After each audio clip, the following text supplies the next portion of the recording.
ब्रह्मानन्दं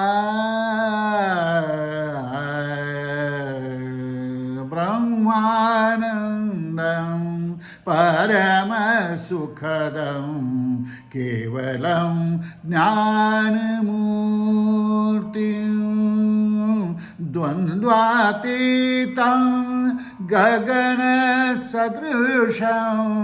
गगनातीतं द्वन्द्वातीतं गगनसदृशं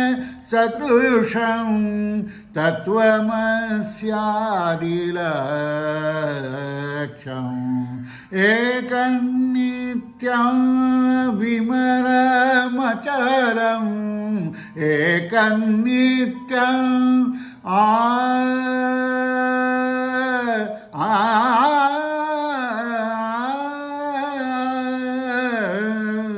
एकनित्यं विमलमचलं सर्वधी साक्षीभूतं भावातीतं त्रिगुणरहितं भावातीतं त्रिगुणरहितं सद्गुरुं तं नमामि सद्गुरुं तं नमामि सद्गुरुं तं नमामि। श्री गणेशाय नमः, श्री सरस्वत्यै नमः, श्री कुलदैवतायै नमः, श्रीपादश्रीवल्लभाय नमः, श्री नरसिंह सरस्वत्यै नमः। तर हळूहळू आता आपण पुढे चाललो आहोत। एक एक इतक्या सुंदर सुंदर कथा ऐकायला मिळत आहेत। तर आता या ठिकाणी श्री गुरु म्हणते, द्विजासी या अनंत व्रतासी भक्तिपूर्वक निश्चयसी पूर्वी बहुती आराधी। आता या ठिकाणी अनंताचा महिमा श्री गुरु सांगता आहेत। युधिष्ठिर पंडुसुत तयाने आचरले हे व्रत। हे व्रत प्रथम युधिष्ठिराने आचरलं आणि त्यामुळे त्याला राज्य मिळालं। तया घोर अरण्यात युधिष्ठिर बंधूचा होता असे चिंता व्याकुळच सदाध्यायी तेरीशी। वनांतराला गेले 12 वर्ष झाली।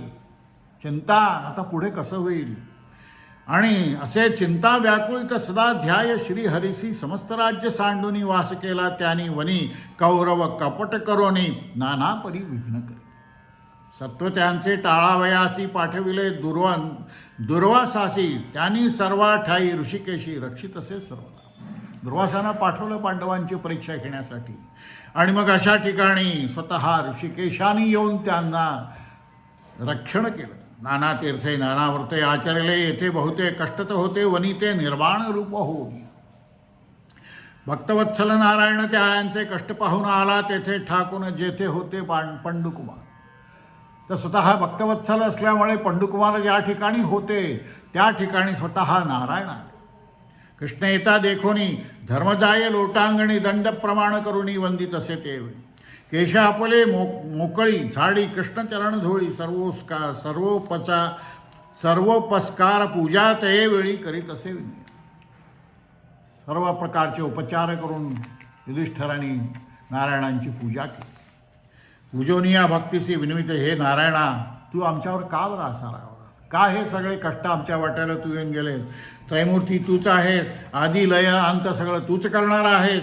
विश्वाचा जिव्हाळा सगळा असून सुद्धा आमच्या ठिकाणी हे असं का आलं?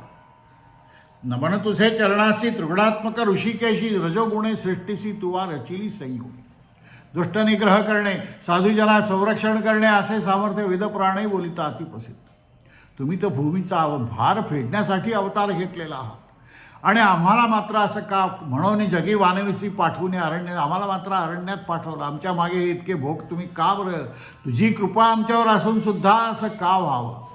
इतके अवसरी भीमसेन येऊनी धरी कृष्णचरण उपेक्षा वया काय कारण कृपा करुणी सांग। सगळे विचारे धनंजय आला। धनंजय म्हणजे अर्जुन। भीम आला। सगळेजण आले। सगळेजणांनी नमस्कार केला। द्रौपदी येऊनी सत्वर पाय वंदित वेळी। तू आमचा कैवारी आम्ही असं अरण्य होरी। आमचा बंधू राज्य करी काय उपयोग आम्हासी। आमचा एवढा बंधू स्वतः कृष्ण श्रीकृष्ण आणि मग हे आमच्या वाट्याला का बरं असं आलं? तेव्हा श्रीकृष्ण त्यांना म्हणतात, कृष्ण म्हणे, पंडुसुता सांगेन तुम्हा एकव्रता, तात्कालिक तुम्हा प्रसन्नता राज्य होईल. आता ठीक आहे, इतकं सगळं झालं, भोग होते तुमचे, पण आता एक तुम्हाला मी व्रत सांगतो, ते व्रत करा की तुमचे सगळे भोग नाहीसे होतील. व्रतामध्ये उत्तम व्रत अनंतनाम विख्यात आचरावे, तुम्ही त्वरित राज्य तुम्हा होईल. आणि मग अनंत व्रत म्हणजे काय हे आता स्वतः नारायण पांडवांना सांगतायत. अनंत मीच जाण संशय न धरी का मानसी, त्रैमूर्ती अवतरलो सर्वांशी ब्रह्मा विष्णू महेश्वर. मी स्वतःच ब्रह्मा विष्णू महेश आहे, हे शरीर मी धारण केलेलं आहे, आपणची सूर्य शशी देखा सगळं काही मीच आहे. माझ्यातून सृष्टी उत्पन्न झाली आणि माझ्या सृष्टी जाते आहे. असा सर्व काही सगळं रुद्र एकादश सप्तसमुद्र ऋषी पर्वत वृक्ष आकाश नक्षत्र दशदिशा भूमी जे काय दिसतंय सप्तपाताळ भूर भुवादी सगळे लोक सगळे काही मीच आहे. अनंत आहे. अनंताचा अर्थ काय, ज्याला अंत नाही आदी अंत नाही असा तो अनंत. कृष्ण म्हणे, युधिष्ठरासी तुवा पुसले अम्मासी, शुक्ल पक्ष भाद्रपद बनासी, चतुर्दशी पर्येसा आराधिता अनंतासी, त्वरित राज्य पावसी, पूर्वी कोणी केले म्हणसी सांगेना ऐका तत्पर. आता मग ते विचारतात, मग पूर्वी कोणी हे केलं आहे का व्रत आत्तापर्यंत. तेव्हा ते सांगतायत, सुमंतू नाम विप्रपर्यसी उत्पन्न झाला वशिष्ठ गोत्रासी, भृगुकन्या दीक्षा नामे त्याची झाली सुमंतूची भार्या. तर आता सुमंताची कथा या ठिकाणी ते सांगतायत. पतिव्रता उदार्या कन्या तिसी झाली सुनयना, तिचे नाम सुशीला. सुशीला कन्या सुमंतू घरी नित्य भक्ती सदाचारी, करीत असे विचित्रपरी सर्व मंगळ स्वरूपे, ग्रहशोभा करी बहुत, नाना पत्रे तोरणे करीत, पंचवर्ण चूर्णयुक्त, रंगमाळिका सहित देखा, स्वस्तिकादी शंखपद्म. काय तिच्या हातामध्ये कसब होतं आणि हे सगळं ती उत्तम प्रकारे आपलं घर सजवीत असे देवताना. परंतु काय झालं, वर्तता ऐसे एके दिवशी विचित्र घडले दैववशी, सुमंत पत्नी पंचत्वासी पावली ते. ही सुमंताची पत्नी अनंतात विलीन झाली, सुमंतासी भार्याहीनत्व आले, समस्त कर्म राहिले, पुनःसंधान पाहिजे केले म्हणून नारी आणिक केली. आता ग्रस्त धर्म पाळणं भाग आहे, लहान कन्या आहे, त्यामुळे त्यांनी पुन्हा विवाह केला आणि या दुसऱ्या पत्नीचं नाव कर्कशी आणि नावाप्रमाणेच ती अत्यंत दुःशील आचरणी अशी नेहमी कलह करीत असे. कन्या पतिसेवे पाहिलं की तिला राग येत असे, त्यामुळे सुशीला कन्या झाली उपवर. सुमंतू चिंती वारंवार, इसी एखादा मिळतावर कन्यादान करीत म्हणत असे. हळूहळू मुलगी मोठी झाली. सुशीला मोठी झाल्यानंतर सुमंताला चिंता लागली की आता इथं कसं व्हायचं, हिचं तर लग्न करून देणं आवश्यक आहे.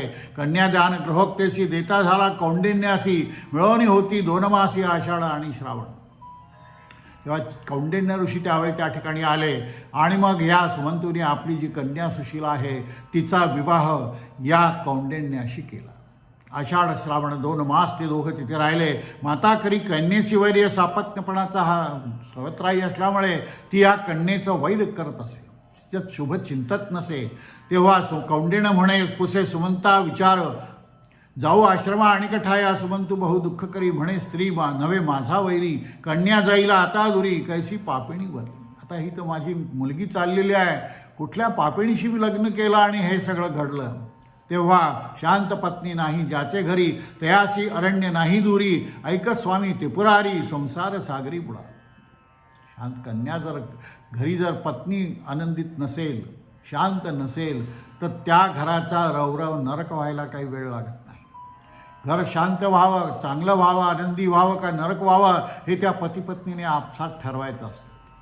पत्नी शांत राहिली, पती शांत, समंजस दोघेही राहिले तर तोच संसार स्वर्गासारखा उत्तम होऊ शकतो.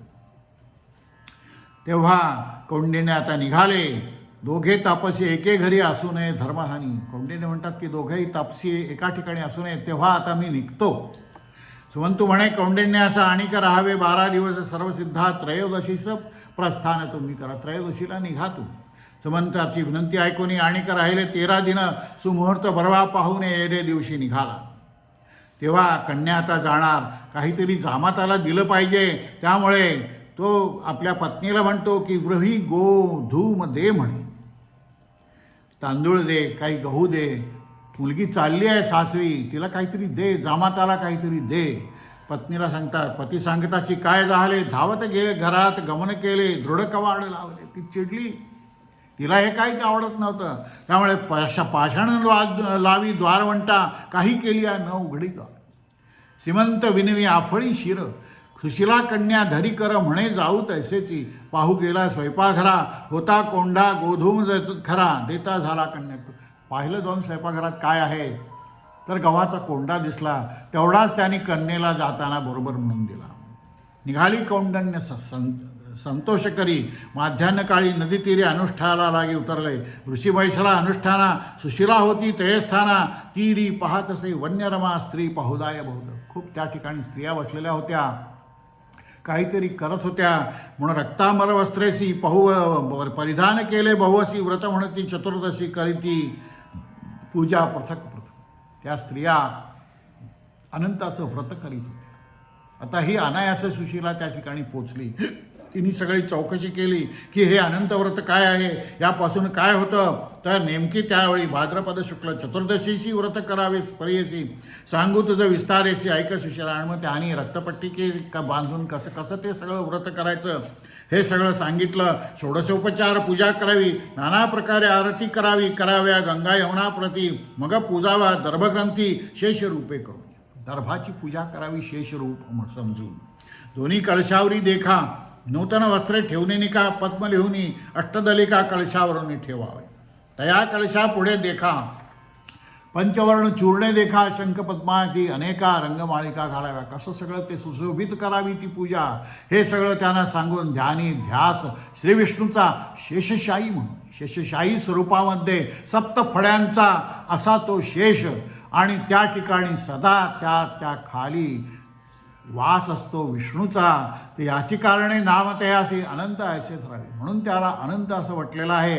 अशा प्रकारे त्या अनंताची पूजा करावी. षोडशोपचार दर्भग्रंथीसी आणून नव्या दोरकासी ध्यान करावे. मग तेथे अनंत गुण रत्नाय मंत्रेसी नवदोरक ठेवावे. कलशासी पूजा करावी, पुरुष सूक्तेसी आतो देवेती मंत्रेसी. अशा प्रकारे ती पूजा संपन्न करावी. षोडशोपचारे पूजा करावी. संसारेती मंत्रे दक्षिण करी बांधोनी, नमस्ते वासुदेव मंत्रे करुणी जीर्ण दोरक विसर्जावे. जुना जो दोरा असेल रक्तवर्णीय तो काढून द्यावा आणि हा नवीन त्या ठिकाणी बांधावा. दाताच विष्णुर भगवान म्हणत, अशा प्रकारे मंत्रबंधून तो दोरा लावावा. आणि मग अर्घ्य ब्राह्मणांना देऊन दानधर्म करावा. ऐसे सांगती सुशिलेशी, व्रताचारवे त्वरितेसी, आजची असे चतुर्दशी व्रत करी आम्हास. आम्ही करतोच आहोत, आमच्यासोबत आता तू पण हे व्रत कर, असं त्या सुशिला ते सांगतात सुशिलेला. आणि कोंडा होता गोधुमाचा, आणून देत असे अर्धसाचा वाण. गोधुनात तिथं जे काय होतं कोंडा गव्हाचा, त्याचंच दान तिने केलं. तिच्याकडे जे आहे तेच ती देणार. त्यामुळे निरोप घेतला स्त्रियांचा. समस्त स्त्रियासी वंदोनी बाळी आली आपले रथाजवळी. अनुष्ठान सारणी ऋषी तेवेळी येता झाला झडकली. नेमकं त्याच वेळी ऋषींचं कौंडण्य ऋषींचं अनुष्ठानही संपलेलं होतं. चला म्हणती पुढे जाते दोघे बैसुनिया रथी, जाता पुढे देखती अमरावती ऐसे नगर. जाता जाता त्यांना एक अत्यंत भव्य असं नगर लागलं की अमरावती इतकं ते सुंदर होतं, देवांचीच नगरी अशा प्रकारे. तेव्हा नगरलोक त्यावेळी समोर येतात आणि ते म्हणतात की तुम्ही या नगरीचे अधिपती. कौंडिण्याला ते म्हणतात की या नगरीचे अधिपती तुम्ही, तपोनिधी महाराजा. नाना समारंभे देखा, नगरी प्रवेशली दंपती ऐका, ऐश्वर्य भोगले बहुसुखा, श्री मदनंत प्रसादे. अनंताच्या प्रसाद केवढा लगेच फळला, त्याला राज्यपद मिळालं. असे कितीक दिवस झाले. कौंडिण्य होता कौंडिण्य सहनारी, बैसले असता संतोषे करी. देखता झाला अनंत, ऋषीपुषे स्त्रियेशी काय बांधिले असते. इतके दिवस त्याचं लक्ष नव्हतं, परंतु जेव्हा त्यांनी पाहिलं की आपल्या पत्नीच्या हातात काहीतरी एक लाल असं धागे बांधलेले आहेत, तेव्हा त्याला असं वाटतं की काहीतरी हिनी गडबड केलेली आहे. सुशिला सांगते की असं काही नाही आहे, तू काय, मी हे वशीकरण वगैरे काय नाही, आम्ही हा अनंताचा दोरा बांधलेला आहे. याची या प्रसाद याच्याच प्रसादामुळे तुम्हाला हे अष्टैश्वर्य प्राप्त झालं. पुरुषांचा अहंकार दुखावला गेला. आपल्या पत्नीमुळे आपलं काही भलं झालं हे मान्य करायला तयार नाहीत. ज्या दिवशी मी व्रत केले तेणे करून दैवत तुम्हा आले, पहा दैवत प्रसन्न झाले म्हणूनही बोले सुशिला. त्यांनी सांगितलं की या व्रतामुळेच तुम्हाला हे सगळं वैभव प्राप्त झालेलं आहे. ऐसे वचन ऐकोनी ऋषी कोपला बहुमनी. दोरक घेतला हिरोनी अग्नीमध्ये टाकला. राग आला त्याला की हिच्यामुळे, या दोऱ्यामुळे झालं, हा काहीतरी तू सांगते आहे. आणि मग तो दोरा त्याने हिसकावून अग्नीमध्ये टाकून दिला. मग कैसा म्हणे अनंत आपण केले असे, माझ्या तपामुळे झालेलं आहे, ह्या अनंतामुळे वगैरे काही झालेलं नाही आहे. तेणे करुणे ऐश्वर्य अद्भुत प्राप्त झाले आम्हासी, वशीकरण केले आम्हासी दोरा बांधून. अनंत म्हण तू आमच्यावर वशीकरण केलेलं आहेस आणि त्याचा हा वशीकरणाचा दोरा आहे. आणि रागे भरोनी कौंडिन्य तिसी हिरोनी अग्नीत टाकला. हा सुशीला म्हणून एवढं तिला वाईट वाटलं की एवढं मोठं आपण व्रत केलं आणि या व्रतामुळे हे मिळाले हे तिला माहिती होतं. धावत गेले अग्निपाशी, शिरात घाताला काढोनी विझविती झाली दोरका. दोर काढला अग्नीमधून आणि दुधामध्ये टाकला. अनंत टाकीला अग्निसी हानी झाली ऐश्वर्यासी, दरिद्री झाली पर्येसी, द्विजर कौंडिन्य तत्क्षणी.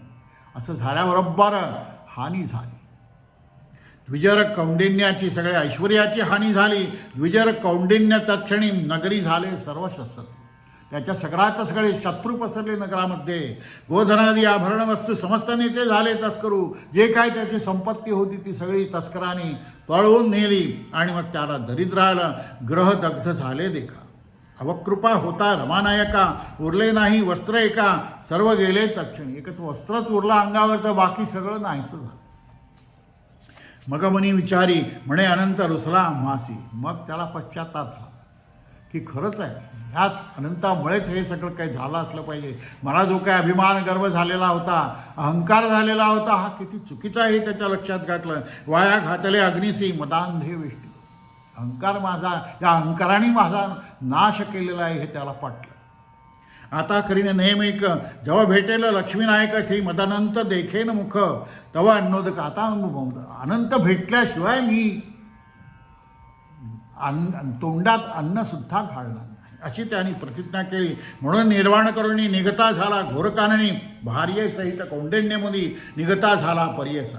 हा अनंत अनंत म्हणत शीघ्र जात असे. अनंता अनंता असं बोलत असे त्या अनंताला हाक मारी. कुठेतरी तो आपल्याला भेटेल याची खात्री असल्यामुळे तो बिचारा त्या अरण्यात, घोर अरण्यात दोघं जण चालले.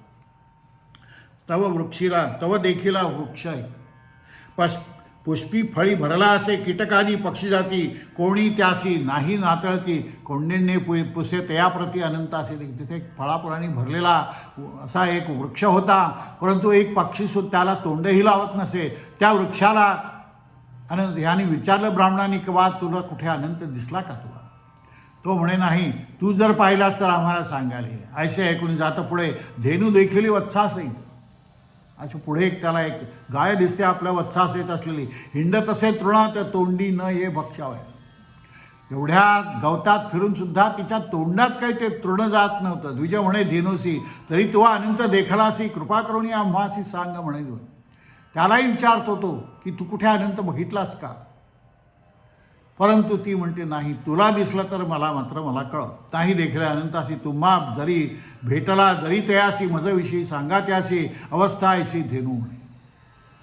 ऐसा ऐकुनी द्विजर पुढे झाला देखीला वृषभथोर, तया ते पुसे मुनीश्वर, तुवा अनंता ते देखिले का? वृषभाला विचारतो की तू कधी अनंताला पाहिलंस का इकडे कुठे? वृषभ म्हणे तयासी नेणो आम्ही अनंतासी, जरी तुम्ही देखला त्यासी आम्हाविषयी विनवावे. तुम्हाला जर दिसला तर कृपया आम्हालाही सांगा की तुम्ही अनंत कुठे पाहिला. पुढे जाता देखे कौंडिन्य सरोवरे दोन रम्य, उदके मिळाले अनोन्य, हंसादी पक्षी न सेवते. दोन सरोवरं होती आणि या ठिकाणी हंस आणि पक्षी कोणीही त्या सरोवरात येत नसे. कमळ पुष्पदाशी मिरविती सरोवरे ऐसी, द्विज पुसे तयासी अनंता ते देखले का? त्या सरोवरांना तो विचारतो का हो तुम्ही कुठे अनंत पाहिला का? सरोवरे म्हणती तयासी नेणो कैसा अनंतासी, भेटी होईल जरी तुम्हासी आम्हाविषयी सांगावे. तुमची जर त्याची भेट झाली तर आमच्याविषयी त्याला कृपा करून सांगा, आमची दया येऊ दे. पुढे जातात द्विजवर देखिले गर्धव कुंजर, पुसतसे तया विचार, ते न बोलिते तयासी. निर्वाण झाला तो ब्राह्मण, त्यजू पाहे आपला प्राण, अनंत अनंत म्हणून धरणीवरी पडिये. शेवटी निराश झाला. सगळ्यांना विचारतोय का हो तुम्ही पाहिला का, का हो तुम्ही पाहिला का? सगळे सांगतात आम्ही नाही पाहिला, पण तुला दिसलं तर तू आम्हाला सांग. इतके अवसरी वृद्ध ब्राह्मण वेशधारी जवळ येऊन हाक मारी उठी उठी म्हणत असे. निश्चेष्ट येऊन तो पडला. अशा वेळी एक वृद्ध ब्राह्मण त्या ठिकाणी आला आणि त्याला म्हणतो, अरे उठ विप्रा, काय पससी ती मदनंत कोठे असे विचारसी, दाखवीन चला आम्हा सरसी म्हणून धरले होती. तो म्हणतो, तू अनंत कुठे आहे पाहायचा का तुला, चल माझ्याबरोबर. आणि मग उठून या कौंडिण्यासी घेऊन जाई गौरासी, नगरी पाहे अपूर्व तैसी महादाश्चर्य पाहतस. गेला घेऊन नगरात सिंहासन रत्नखचित, नेऊन तेथे बैसवित आपण दाखवी निजस्वरूप. तो ब्राह्मण स्वतःच अनंत होता. आपलं स्वतःचं निजरूप त्यांनी त्याला दाखवलं. रूप देखोनी कौंडिण्य स्तोत्र करी अतिगहन, चरणावरी माथा ठेवून कर जोडोनी विनवीत असे. नमो नमस्ते गोविंदा श्री वत्सला सच्चिदानंदा, तुझे स्मरणमात्रे दुःखमदा, हरुणी जाती सर्व वाद. पश्चात्ताप झाला. कशामुळे काय झालं, नुकसान आपलं आपण किती केलं आपल्या अहंकारामुळे हे त्याला समजल्याबरोबर अहंकार नष्ट झाला, तो लीन झाला त्याच्याविषयी. नमो नमस्ते वैकुंठवासी नारायणा लक्ष्मीनिवासी, जगद्व्यापी प्रतिपाळशी अनंत कोटी ब्रह्मांड. तुझं वाचून आपण अनाथ असे दीन, याची कारणे धरले चरण शरणागत मी तुम्हास. अजी माझा जन्म सफळ, धन्य माझे जिणे सकळ, तुझे देखोनी चरणकमळ, भ्रमर होऊन वास घेतो. ऐसे स्तविता कौंडिन्य, प्रसन्न झाला लक्ष्मी रमण, भक्त जन चिंतामणी रत्न, वरत्रय देता झाला. धर्मबुद्धी दारिद्र्यनाश, काय वर दिलाय पहा. धर्मबुद्धी होईल तुला, दारिद्र्यनाश होईल आणि त्याचबरोबर शाश्वत वैकुंठ निवासही होईल, असा वरत्रय ऋषिकेशांनी त्याला दिला. तेव्हा ऐक युधिष्ठिरा, कृष्ण म्हणे, पुनरपी द्विज विनवी देखा, म्या देखील. मग त्यावेळी त्या अनंताला, त्या विष्णूला त्याने विचारलं कौंडिन्याने, येता येता काय काय दृश्य पाहिले आणि काय काय झालं. म्या देखील आश्चर्य एक अरण्यात वृक्ष एक, महाफलित आम्र देखिला, त्याची फळे पक्षी जाती कोणी प्राणी. एवढा मोठा लडबडलेला, फळांनी लडबडलेला होता, पण कोणीही पक्षी त्या वृक्षाची फळं खात नसत. का बरं असं झालं असेल. आणि मग एक धेनू संवत्सक देखली, पण तेथे तृण प्रबळ असून सुद्धा तिला ते खाता येत नसे. आणि देखली निर्मळ सरोवरे दोन्ही तेथे अनोन्य एकमेका मिसळती दोन्ही उदका. पुढे पाहिले अपूर्व एका वृषभ एक महाथोर, त्याचे मुखा नयग्रास सर्व काळी उपवास. त्यालाही उपवास घडत असे त्या वृषभाला. पुढे देखील सुरस कुंजर एक मदोन्मत्त, सवेची देखील गर्दभासी, ऐका स्वामी मार्गेसी, हिंडतसे वनासी देखिला वृद्ध ब्राह्मण. न कळे त्याचा अभिप्राय, विचारवणी मज सांग भाव, जगन्नाथा केशव म्हणोनी चरण. या सगळ्या गोष्टींचा अर्थ सांग रे बाबा मला ऋषिकेशा.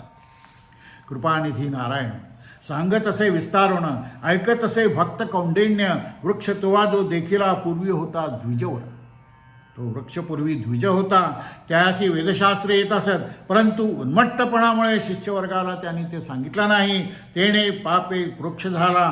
तुवा देखील धनुवत्सला, पूर्वी होती भूमी निष्फला, दिली होती ब्राह्मणासी.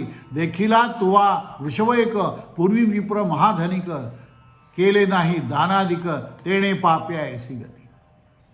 सरोवरे तुवा दोन्ही देखील म्हणती नयनी, पूर्वी होत्या दोघी बहिणी, घेतले दान आपणा आपणात. आपापसात दान कधीही द्यायचं नाही. आपण नेमकं दान म्हणून आपल्या जावयाला जेवायला बोलवतो, ही चूक आहे. दुसऱ्या माणसाला बोलवलं पाहिजे, बाहेरच्या. आपल्या आपल्यातच आपण ते देण्यासारखं झालं. आपली वस्तू आपल्यालाच दिली आहे का बरोबर, असं करू नका. खरं म्हणजे तुझा क्रोध कुंजर तो तुझा मद, जहाले मन तुझे शुद्ध भेटलो ब्राह्मणाचे. आता तुझं मन शुद्ध झालेलं आहे आणि म्हणून मी ब्राह्मणाच्या रूपात तुला येऊन भेटलेलो आहे. जे जे तुवा देखिले त्या त्या समस्ता ते मुक्त केले, अखिल ऐश्वर्य भोगी वहिले, अंती जाय स्वर्गास. आणि मग तो त्याला अभय देतो आणि अंती तू स्वर्गात जाशील आणि अत्यंत सुखानं सर्व ऐश्वर्य भोगतील, असा व्रत स्वतः नारायण त्याला देतात. तुवा करावा तेथे वासू, नक्षत्रा माझी पुनर्वसू, ऐसा व्रत देता हर्षू, जाहला तया कौंडिन्य. ऐसा व्रत लादोनी राज्य केले बहुनी, अंती घेरा स्वर्गभोनी, ऐक या राया युधिष्ठिरा. ऐसी कथा धर्मासी सांगता झाला ऋषिकेशी, आचरिले भक्तीसी अनंत व्रत देव. अशी कथा स्वतः कृष्ण भगवानाने त्या युधिष्ठिराला सांगितले आणि मग त्यावेळी युधिष्ठिर दंपत्यानी ते व्रत आचरलं. श्री मदानंत प्रसादे त्वरितेसी पांडव राज्य पावे. आणि मग त्यामुळे नंतर पांडवांना राज्य मिळालं. अणकेहेची भूमीवरी व्रत केले ऋषीश्वरी, आचरावे नरनारी लाभे चारी पुरुषार्थ. सर्व व्रतांमध्ये अत्यंत उत्तम असं हे व्रत, व्रतांमध्ये उत्तम व्रत प्रख्यात असे अनंत, तुवा आचरावे सतत, द्यावे तुझे ज्येष्ठसुतासी, व्रत कौंडिन्य आचरण. कौंडिन्यांनी ते स्वतः ते व्रत केलं. अखिल सौख्य लाभला आचरावे या व्रताला अनंत पुण्यफळाचं. अनंत व्रत महापुण्य आमचे निरोपे करणे, व्रत करा एकभावपणे एकभक्ती करून या. ऐशे गुरु निरोपेसी व्रत केले संतोषी, पूजा केली श्री गुरुसी नाना परी अवधरा, निरांजन बहुवसी गीत वाद्य नृत्येसी, पूजा करीती श्री गुरुसी भक्तिभावे करून या. समाराधना ब्राह्मणासी, ब्राह्मणांना भोजन तृप्त होस तोपर्यंत भोजन केलं, दिलं ब्राह्मणांना भोजन करविले. श्री गुरुसी आनंद झाला बहुवसी, श्री गुरुमूर्ती संतोषी. येणे परी श्री गुरुसी आराधोनी संतोषी, गेला आपुले ग्रामासी, ऐक शिष्य एकचित्ते, विप्रजोका सायन देव. कलत्रपुत्र ठावी पाठवी ठाव, मागुती आला असे भाव, श्री गुरु चरण सेवेसी. राहोनिया श्री गुरुपासी, सेवा केली बहुवसी, ऐसे तुझे पूर्वजासी, प्रसन्न झाले श्री गुरु. कसे काय श्रीगुरूंना प्रसन्न झाले, नामकर्णीला सांगतात ही सगळी कथा की तुझे पूर्वज असे पुण्यवान होते. सायनदेवाचं काय काय झालं, अनेक अध्यायामध्ये सायनदेवाच्या कथा, सायनदेवाची कशी परीक्षा सांगितली, तुझ्या पूर्वजांनी कसं अनंत व्रत केलं, तुझ्या पूर्वजांनी काय काय पुण्यकर्म केली, हे सर्व ते त्या नामधारकाला सिद्ध सांगता आहे. सिद्ध म्हणे शिष्यासी, येणेपरी तुम्हासी, निधान लाधले परियसी, श्री नरसिंह सरस्वती. हे महापुण्य तुमच्या या सगळ्या वंशाला लाभलेलं आहे. म्हणून सरस्वती गंगाधर सांगे गुरुचैत्र विस्तार, ऐकता होय मनोहर, लाधे चारी पुरुषार्थ. अशा प्रकारे या ठिकाणी ही अनंताची कथा संपते आहे. आणि आता तुमचा निरोप घ्यायची वेळ आलेली आहे. काषाय वस्त्रं करदंडधारिणं, कमंडलुं पद्मकरेण शंखं, चक्रं गदाभूषितभूषणाढ्यं, श्रीपादराजं शरणं प्रपद्ये. सद्गुरु श्री नरसिंह सरस्वती स्वामी महाराज की जय. सद्गुरुभ्यो नमः, सद्गुरुभ्यो नमः, सद्गुरुभ्यो नमः.